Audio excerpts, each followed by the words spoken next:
दंडवत प्रणाम। हरे कृष्ण। संसार यात्रा भलिউম नम्बर 1। विवाहित जीवन ना सारा जीवनेर मतो माथा नमन, এই প্রশ্নের সম্মুখীন মান হতে হয়। আমি তো বিবাহ করিনি, আমি কি করে বুঝবো? তবে ভক্তদের কাছে যেটা শুনেছি সেটা আমি তোমাকে বলতে পারি। বলে, প্রভু সারা জীবনে মাথা নমন, এর কোনো দৃষ্টান্ত? বলে, হ্যাঁ, আপনি যেমন লিখেছেন প্রথমেই, বিবাহিত জীবন না সারা জীবন মাথা নমন। তো এক সময় একজন অত্যন্ত ধনী পরিবারের ব্যক্তি, অত্যন্ত পণ্ডিতপূর্ণ এবং ঐশ্বর্যপূর্ণ সুদর্শন ব্যক্তি, খুব সুন্দর দেখতে, সমস্ত গুণে গুণান্বিত। তিনি বিবাহ করতে গেছেন। বিবাহের মণ্ডপে অনেকেই আছে।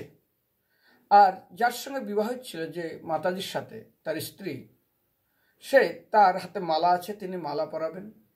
এবং সচরাচর দেখা যায় স্বামী স্ত্রীর থেকে হাইটে বড় হয়, কিন্তু এই ক্ষেত্রে স্ত্রী অনেকটা ছোট ছিল বলে কি হলো, মানে হাইটে ছোট ছিল বলে স্বামীকে মালা পরাতে চাইছেন, হাত উঁচু করেন, কিন্তু স্বামীর মাথা পর্যন্ত মালাটা পরাতে পারছে না।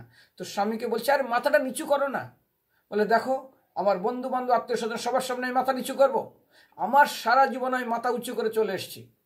একটা কথা আছে, রামায়ণ আছে, যেখানে মনে করো হিন্দিতে বলা হয়েছে, রঘুকুল নীতি সদা চলিয়ায়, প্রাণ যায় তো বচন না যায়। আজ রঘুবংশের সবার নিয়ম ছিল প্রাণ চলে যাবে যাক, কিন্তু তাদের মুখের বচন কোনোদিন তারা নষ্ট করতো না এবং বচনকে যেতে দিত না। তো বলছে, দেখো, এতগুলো লোকের সামনে তুমি আমার মাথা নিচু হতে বলছো, তুমি এখনো মালা পরাওনি, তাই আমাকে মালা পরানোদের মাথা নিচু হতে বলছো, আমি মাথা নিচু করব না।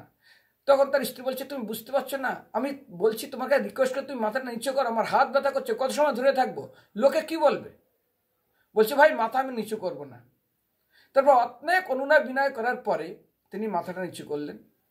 নিচু করার ফলে স্ত্রীটা মালাটা পরেই দিলেন। পরানোর পরে যেই মালাটা পরে মাথা উঁচু করতে গেছে, এবার মালাটা ধরে আছে। আর মালাটা এমন জোরে ধরে আছে, যদি উঁচু করতে চায় মালাটা ছিঁড়ে যাবে, আর ছিঁড়ে যদি যায় তাহলে সেটা অশুভ মানা হয় এবং একটা সম্মানের প্রশ্ন আসে। তখন এই মালাটা ধরে স্ত্রীরা নিচের দিকে টানলো, টানা আর ওই যে মাথা নিচু করলো, এইবার স্ত্রীর মুখ আর তার কান, অর্থাৎ তার নব স্বামীর কান দুটো সামনাসামনি, বলছে, এই যে তুমি মাথা নিচু করলে না, সারা জীবনের মতন এইভাবেই থাকবে, নিচু করে উঠানোর চেষ্টা করবে না, ঠিক আছে? এই মন্ত্র দেওয়ার পরে মালাটা ছেড়ে দিল, স্বামী মাথা উঁচু করলো, সবার দিকে দেখতে থাকলো।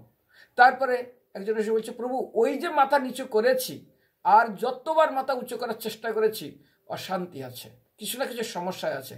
সেই জন্য আমার মনে হয় প্রভু, আপনি যে বলছেন না বিবাহিত জীবন না মাথা নমন, সত্যিই বিবাহিত জীবন মানে সারা জীবনের মতো মাথা নমন। হরে কৃষ্ণ।